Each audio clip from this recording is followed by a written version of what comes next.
এবার মারণ অ্যামিবা হানা দিচ্ছে বাংলাতেও। পাকস্থলিতে যাওয়ার কথা থাকলেও সে নাকমুখ দিয়ে সোজা পৌঁছে যায় মাথায়। দিন কয়েকের মধ্যে কুড়ে কুড়ে খেতে শুরু করে মস্তিষ্কের অন্দর, ধ্বংস করে দেয় স্নায়ুতন্ত্রকে। চলতি বছরে এখনও পর্যন্ত ব্রেন ইটিং অ্যামিবার আক্রমণে কেরলে মৃত্যু হয়েছে একাধিক শিশু সহ ১৯ জনের, এবং পশ্চিমবঙ্গে করোনা পরবর্তী সময়ে এই রোগে আক্রান্ত হয়ে মৃত্যু হয়েছে ১৬ জনের।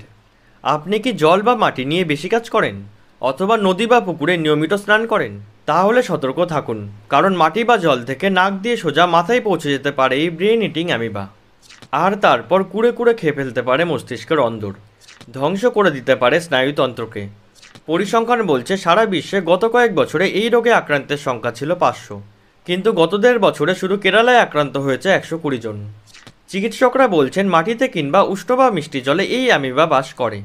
অপরিষ্কার জল, নোংরা পুকুর কিংবা দীর্ঘদিন ধরে যেই সুইমিং পুলের জল শোধন করা হয়নি সেখানেই এই অ্যামিবা বেশি জন্মাতে পারে। তাই এই রকম জায়গা থেকে জল ব্যবহার করা বা স্নান করা এড়িয়ে চলুন।